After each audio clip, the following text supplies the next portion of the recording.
What if I told you that a random encounter in a café revealed a powerful lesson in humility and respect? Before we continue, let us know, where are you watching this from, and what time is it for you? In a busy downtown café, filled with the hum of conversations and the smell of freshly brewed coffee, one man sat quietly at a corner table.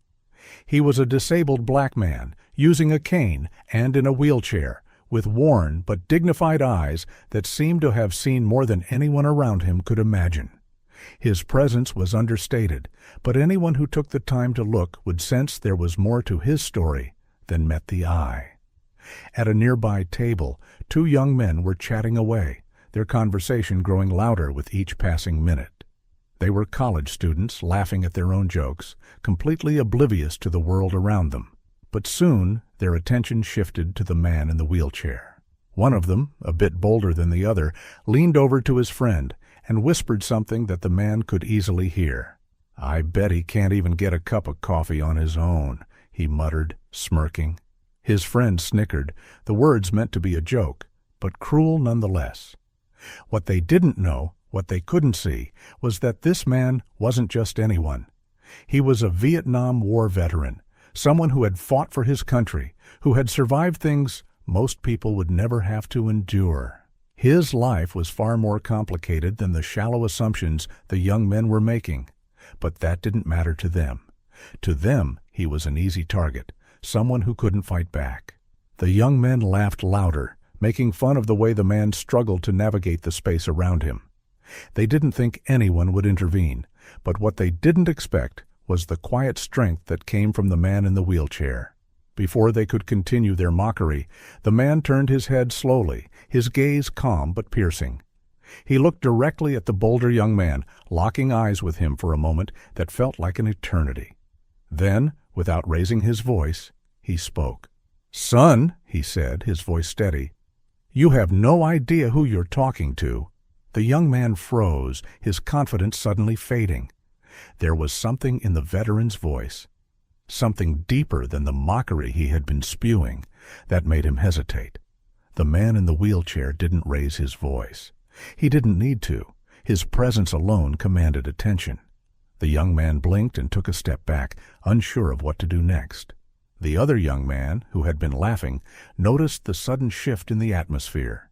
He looked at his friend, then at the man in the wheelchair, and for the first time he saw not a target for his jokes, but a person who had lived a life of experiences far beyond his understanding.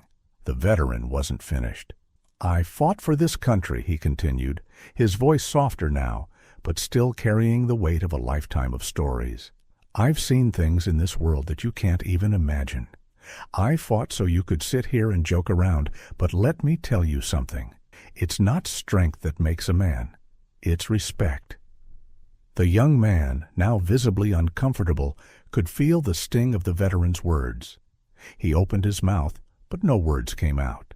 The man in the wheelchair gave him a small, knowing smile. "Sometimes," the veteran added, "you need a reminder. The true warriors are the ones who know when to show kindness, not cruelty." And just like that, the young men who had been laughing just moments ago were now silent. The air in the cafe had shifted. The veteran had spoken, and his words had a power that no one in the room had anticipated. But this wasn't the end. It was only the beginning of something much bigger. The young men, now humbled, sat quietly, their earlier confidence replaced by a quiet sense of guilt. The entire atmosphere of the cafe had changed, and not because of any confrontation, but because of a simple, powerful reminder that respect can transform the way we view the world around us. But there was one thing that neither of the young men saw coming, a moment that would change everything they thought they knew about strength and humility. What happened next would teach them more than they could ever have imagined about the power of respect and human connection. As the cafe returned to its usual hustle and bustle, the young men sat quietly, their eyes cast downward. They had been caught off guard by the unexpected confrontation. The man in the wheelchair had said something that dug deep into their consciences. For the first time that day, the weight of their words and actions hit them like a brick wall. The veteran, however, didn't look for validation. He wasn't one to hold grudges or expect an apology.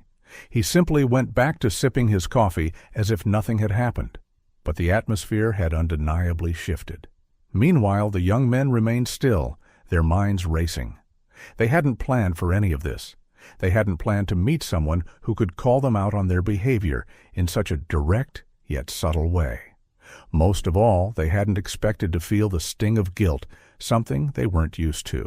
After a long silence, the bolder young man, still reeling from the unexpected lesson, hesitated before standing up. His friend, still staring at the table, gave a small nod. The decision had been made. He walked over to the veterans' table, his hands slightly trembling. The man in the wheelchair looked up, raising an eyebrow but offering no hint of judgment, just a silent invitation to speak. The young man stood there for a moment, unsure of how to begin, but the veteran's calm presence somehow made him feel more grounded than he had in hours. I just wanted to apologize," the young man said, his voice quieter than before. "For what we said earlier. It was wrong, and I don't know what we were thinking." The veteran gave him a small nod, not in approval, but in acknowledgement. "Apologies are good," he said simply, "but they don't mean much if they're not followed by change." The words hit hard, but they didn't stop there. "What you did wasn't just disrespectful to me. It was disrespectful to everyone who's ever fought for this country, to everyone who's been through hardship, to people like me who gave everything so you could sit here and take life for granted." The young man felt the weight of those words, but this time there was no excuse. He could no longer hide behind the safety of his age or ignorance. He had been exposed for who he was in that moment, and that exposure wasn't easy to accept. But then, just as the silence between them was growing heavy, the veteran did something unexpected. He smiled. It wasn't a smile that dismissed the tension. It was a smile of understanding, as if he could see that the young man was learning. He leaned forward slightly, his gaze softening. "You'll understand someday," the veteran said. "Life's too short to live with that kind of bitterness. People will disappoint you, but you'll learn that the real power comes when you show people that kindness is stronger than hatred."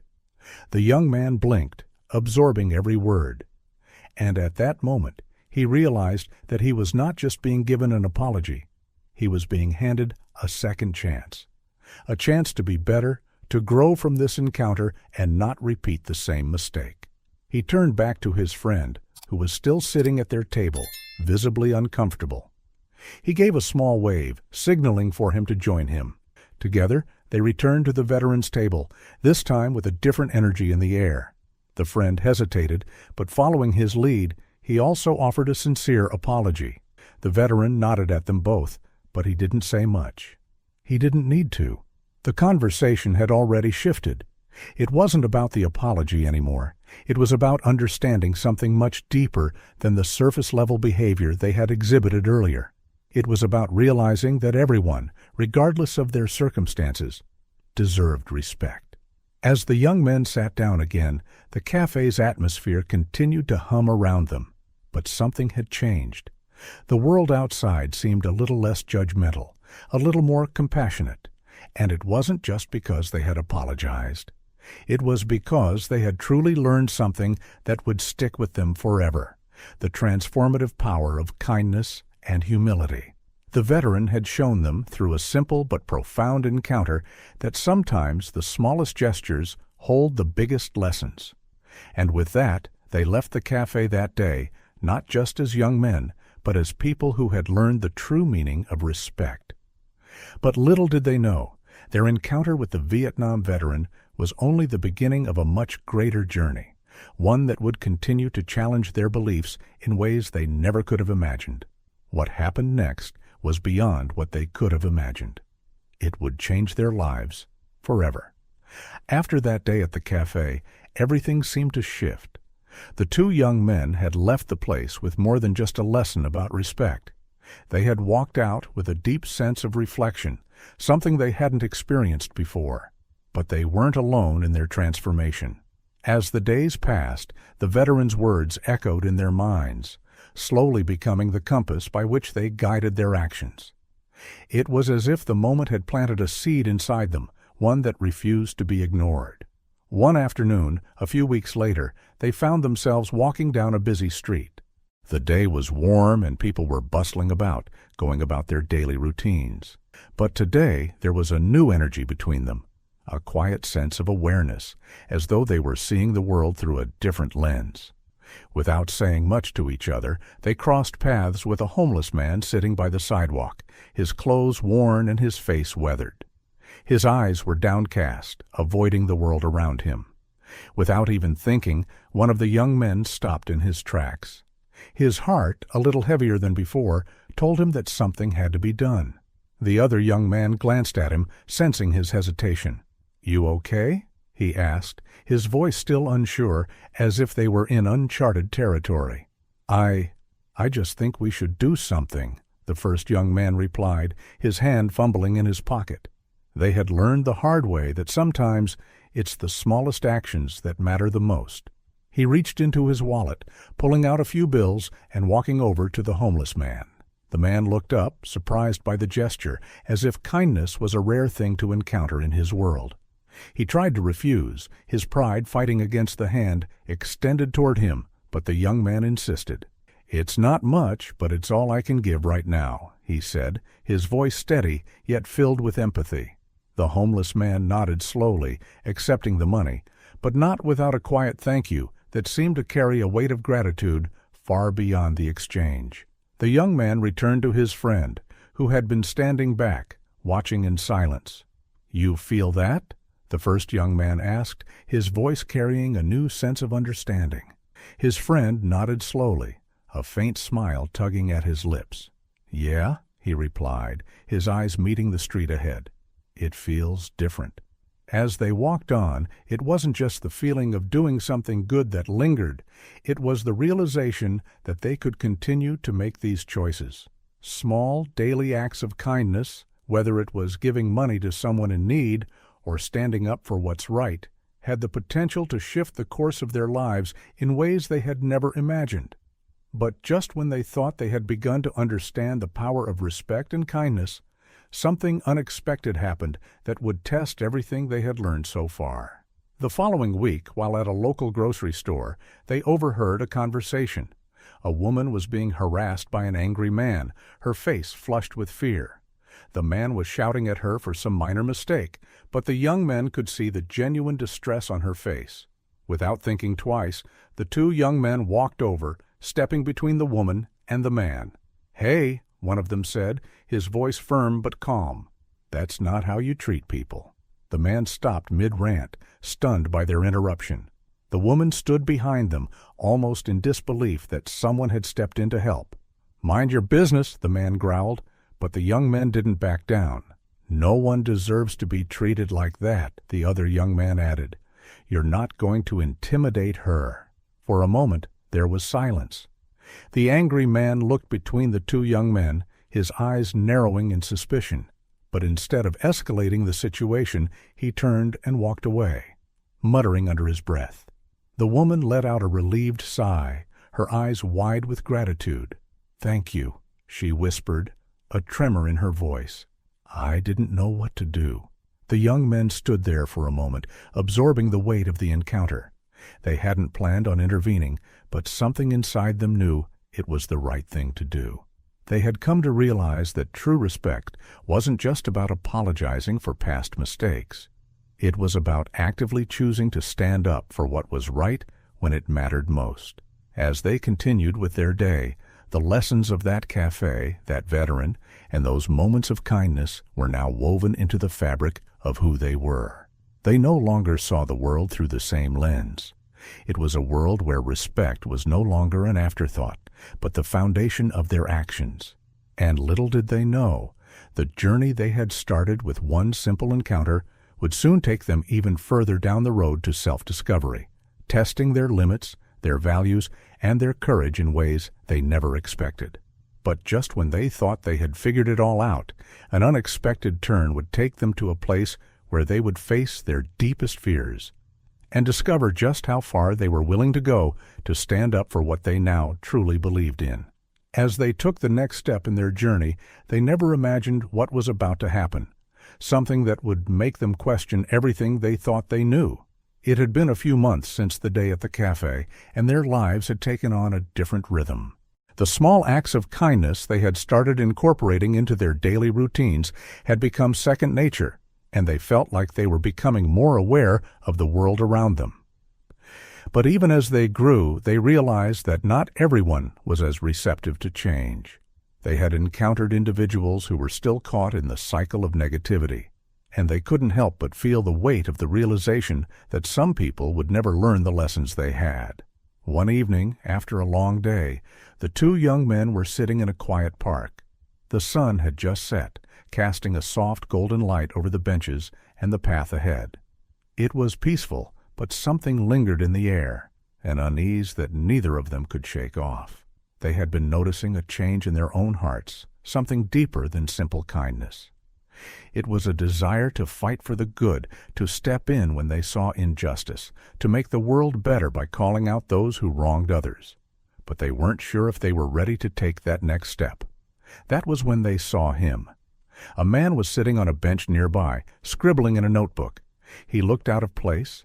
His clothes were torn, his eyes focused on the page in front of him. But what caught their attention wasn't his appearance. It was the way he was muttering to himself. The words were hard to catch, but they were angry, filled with frustration. As they watched, they noticed him stand up suddenly, the notebook still clutched tightly in his hand. He began to walk briskly in the direction of the park entrance, his steps quick, almost erratic.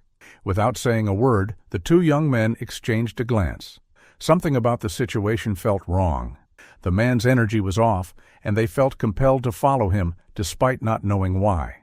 They kept a safe distance behind him, walking quietly through the park, careful not to draw attention.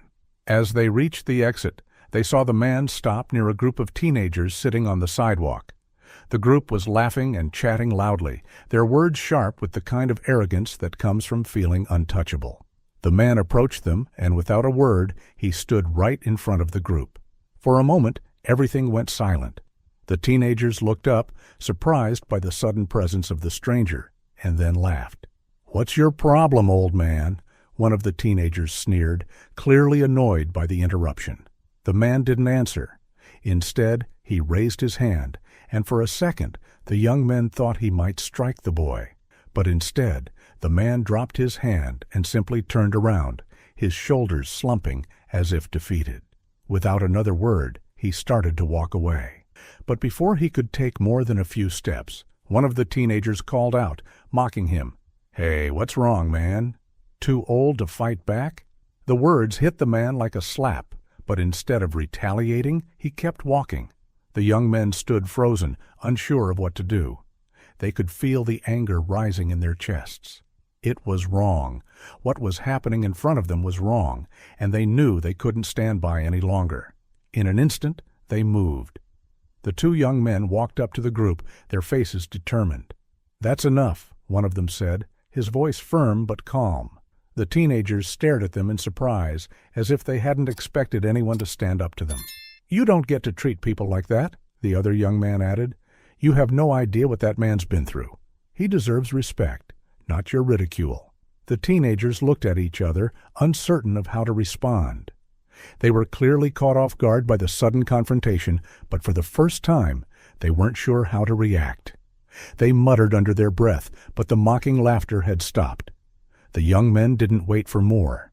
They turned and walked back toward the park, their hearts racing, but filled with a sense of peace that only came from knowing they had done the right thing. As they sat back down on a nearby bench, they realized something profound. It wasn't just about standing up for people. It was about teaching others how to respect the world around them. It was about showing that kindness didn't stop with a single act. It had the power to create ripples, to break cycles of cruelty, and to inspire others to follow suit. As the sun dipped below the horizon, the young men felt a deep satisfaction that came from knowing they had made a difference, however small it seemed, in that moment. They had helped shift the atmosphere of the park, just as they had done in so many other moments of their lives. But this wasn't the end. They would be tested again, and they would be ready. Little did they know, This was only the beginning. The true test was yet to come, and it would require more than just standing up for what was right. It would demand everything they had learned. They had seen firsthand how small acts of kindness could have lasting effects, and they had even inspired others to stand up for those who couldn't defend themselves. The world, they felt, was beginning to change around them, and they were starting to believe that their efforts were making an impact. But despite all the progress, there was still something that nagged at them. Every day they encountered moments of injustice, cruelty, and suffering. It was as if the world was constantly throwing challenges in their path, testing their resolve. No matter how much they tried to give, they were often met with resistance, cynicism, and the harsh realities of life. It was on one of those days, a Tuesday afternoon, when the test would come. They had gone to a small local store to pick up some supplies. The store was a familiar place, one where the cashier always greeted them with a smile. It was one of those simple, everyday places that felt like home. As they entered, they noticed a woman at the counter, her hands trembling as she tried to make a payment. Her face was filled with stress, and it was clear she was struggling. The cashier, an older man with a no-nonsense attitude, looked at the woman with impatience. "Come on, hurry up. There's a line behind you," he said, his voice sharp. The woman didn't respond, her hands shaking more now as she rummaged through her purse, clearly unable to find the right amount of money. The young men exchanged a glance. They could see the woman was distressed, but they could also see the cashier's attitude was only making things worse. The line was getting longer, and the atmosphere in the store was growing more tense with each passing second. The young men had seen situations like this before, people struggling, others quick to judge. But something about this moment felt different. It wasn't just about offering help. It was about standing up for what was right, for offering grace and compassion when the world seemed to lack both. They stepped forward, making their way to the counter. The cashier noticed them and raised an eyebrow. "Can I help you?" he asked, clearly annoyed. Without saying a word, one of the young men turned to the woman, his voice soft and reassuring. "Hey, don't worry. I'll take care of it," he said, pulling out his wallet. The woman's eyes widened, a mix of surprise and relief flooding her face. No, I can't let you do that," she protested, her voice shaky. "I'll find the money. Just give me a minute." But the young man smiled gently, shaking his head. "It's okay. I want to help." The cashier, watching the exchange with a furrowed brow, didn't say anything, but clearly wasn't pleased. The young man handed over the money, covering the difference for her, and then turned to the cashier. "You need to be more patient," he said quietly. "She's clearly having a hard time. A little kindness goes a long way." The cashier opened his mouth as if to respond, but then stopped. For a moment, he looked at the woman, who was now smiling through her tears. Then he glanced back at the young man, his expression softening just slightly. The woman, still in disbelief, took her receipt and began to walk out of the store, her shoulders a little lighter. She turned to the young man who had helped her. "Thank you," she said quietly, her voice thick with gratitude. "You don't know what this means to me." The young man nodded, smiling. "It's no problem. Take care of yourself." As the two young men left the store, they couldn't help but feel a sense of accomplishment. But it wasn't the kind of accomplishment they had experienced before. It wasn't about doing something grand or heroic. It was about doing what was right in the smallest of moments. As they walked out into the sunlight, one of them spoke, his voice thoughtful.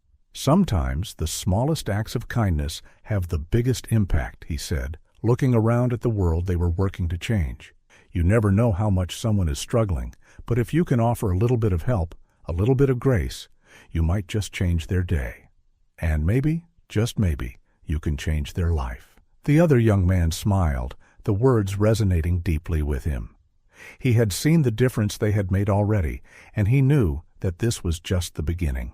But as they stepped out of the store, little did they know, the most profound lesson was still ahead of them, and it would come from an unexpected source. As the sun set on that ordinary day, they couldn't have known that a final, life-changing encounter was about to unfold. It was another quiet afternoon, the kind where everything seemed calm. Yet the world had a way of surprising you when you least expected it. The young men had spent most of the day reflecting on their journey, each of them carrying the lessons they had learned in their hearts. They had witnessed the power of kindness, how it could turn a person's world upside down in the best way possible. Yet as they continued their walk through the city streets, they knew there was still something they had to face, something bigger than just helping others. As they passed by a busy café, the doors swung open, and a rush of warmth and conversation greeted them. The sounds of clinking cups and the gentle hum of laughter from the inside seemed to draw them in. They paused for a moment, almost instinctively, before one of them spoke. "Let's go in," he said. "We've been so focused on doing the right thing, but maybe we need to take a step back and just breathe." The other agreed, and they pushed through the door, entering the lively café. The aroma of freshly brewed coffee filled the air, and the buzz of conversation swirled around them. But it wasn't the lively atmosphere that caught their attention. It was a man sitting alone at the corner table, his head lowered as he stared at his phone, his face darkened by stress. They noticed him instantly. There was something about the way he sat, isolated from the warmth of the room, that caught their attention. The young men exchanged a glance, and without a word, they walked over and took the seat across from him. The man didn't seem to notice them at first. His fingers tapped on the screen of his phone in frustration, his brow furrowed. The younger man hesitated for a moment, but then spoke gently. "Hey, are you okay?" he asked, his voice soft but steady. The man looked up, surprised, as if he hadn't realized anyone was there. He forced a smile, but it didn't reach his eyes. "I'm fine," he said quickly, his voice betraying the lie. "Just a rough day." The young men exchanged another look. They had seen this before. The walls people built to hide their struggles, to make it seem like everything was fine when it wasn't. But this time, they felt something more urgent. There was a need to break through that wall, to offer more than just words. One of the young men leaned forward slightly. "You don't have to do this alone," he said, his voice firm but kind. "If you ever need someone to talk to, we're here." The man hesitated, his eyes flickering with uncertainty. Then slowly he set his phone down and exhaled deeply. "I don't even know where to start," he admitted, his voice shaky. "Everything is just falling apart. My job, my family. It feels like I can't keep up with it all." The younger man nodded, understanding the weight of those words all too well. "You're not alone in this," he said gently. "Life can be tough, but there are always people who care. Sometimes we just need to let them in." The older man's eyes filled with a mix of relief and disbelief. He hadn't expected a simple conversation with two strangers to lift such a heavy burden. He had been carrying that weight for so long, believing no one would understand. But in that moment, he realized how powerful it was to just let someone see him, truly see him, without judgment. They spent the next hour talking, sharing stories, and offering advice. There were no grand solutions, no easy answers, but there was understanding, there was empathy, and most importantly, there was hope. As they finally stood to leave, the man stood with them, his expression lighter than when they had first arrived. He smiled, this time genuinely. "Thank you," he said, his voice steady. "You've given me something I haven't had in a long time. I didn't realize how much I needed this conversation." The young men smiled back, their hearts full. They had come to the café seeking a moment of calm, but what they found was something far more profound. In offering their time, their kindness, and their understanding, they had helped a stranger see the world in a new light. Sometimes it isn't the grand gestures or the heroic actions that make the biggest impact. Sometimes it's just the simple act of showing up, listening, and letting someone know they matter. If you believe in the power of kindness and want to see more stories like this, don't forget to like, share, and subscribe. Let's keep spreading the message of compassion, one story at a time.